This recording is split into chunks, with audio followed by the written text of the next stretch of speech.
Okay. Hi, Dr. T's. This is Hello. our final journal entry. Ooh, so exciting. So, my three takeaways from this class, I think my first one would be regarding improvisation. And I really enjoyed just exploring that in our class and exploring it in a classroom setting. And just how a lot of times, like Dr. T's would point out, how it's not prevalent in curriculum nowadays. So even just exploring that the past couple of months with my own students and how much benefit that has for your musicality, your ear training and recognition and all of that and creativity. So that was something I'll definitely take with me and kind of adopt in my tool belt of teaching in the future, which I'm super excited about. Another one was feedback, the importance of feedback. And I remember you talking about the compliment, can't talk, compliment sandwich or Oreo. I think I prefer Oreo.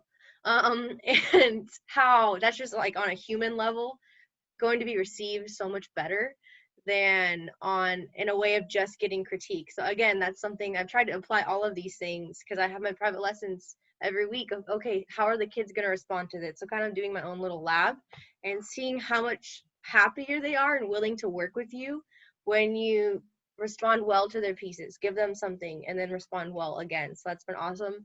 And then lastly, what was the thing?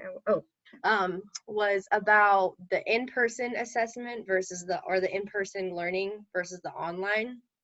And I think I'll actually put this in terms of not this class, but my recital recordings, that the process of diving into this one specific area of recording or of trying to learn in a different way, even though it hasn't, you can't access all of the facets of learning we would have in a regular class, it's deepened an area that maybe we wouldn't have time to dive into as much. So I did see a positive in that. There's the obvious negatives of not being together and workarounds with technology. But yeah, those are my three takeaways. Back to you, Juan, in the studio. Oh, thank you, Michaela. I'll take it from here. That was great.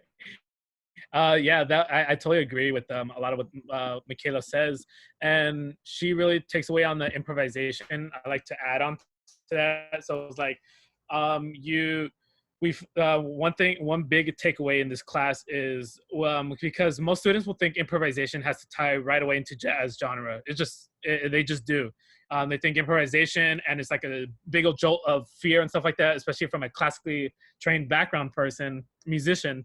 And we say improvisation, and all of a sudden it's fear and all this stuff of like, oh my gosh, I don't know how to do this, I don't know how to do that.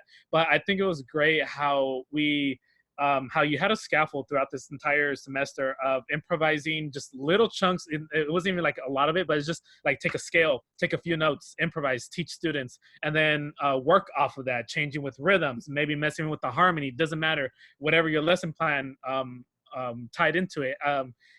Just that improvisation came along with I thought it was really mind opening because how Michaela says she implemented with her students. I also started doing it before we took a big old separation from this crisis and switched to online.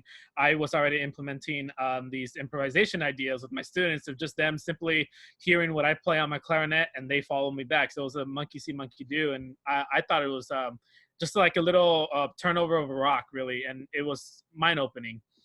And then I want to go into the composition because for myself, I've never really composed much, and so composition is not just a thing that I am so comfortable. There's also the learning curve of learning music notation software, and just the struggle and the stress. Huh, Michaela? It's just like how do I do something simple as adding a key signature tempo? Oh my gosh, how do I take away a measure? Stuff like that. It's all these struggles, but we go through them. We get outside of our comfort zone. You push us out of our comfort zone for this purposeful reason because it will happen not only to us again in the field, but to our students where they will be pushed into their outside that comfort zone, especially those that want to be inspired and want to compose. And you will already have those tools in your belt to show students and guide students, and specifically how you'll be facilitating your students. And that is like my last takeaway on this is this whole class preps us to be a facilitator. Get off the podium. It's no more directing, put the baton away kind of situation, and start providing the students for what they need. What is it they need? What do we have to offer for them? What are the students going to get out of this? Not only musically, but educational wise too. Kind of like how we're doing with our final project, and we just start wrapping and tying and putting all this stuff together, especially for those that are going to the field really soon, is that we have to keep sharpening these tools and keep practicing them, so we know the situation when we see it, and so we know when it's appropriate to become a facilitator or become a direct teacher, or use our students to peer work with each other, however so. But that's pretty much what sums it up for myself.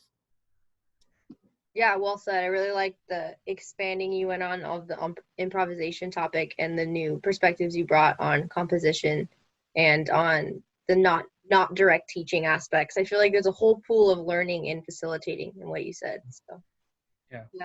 Okay, well, this is our last journal, so long, farewell. All right. All right.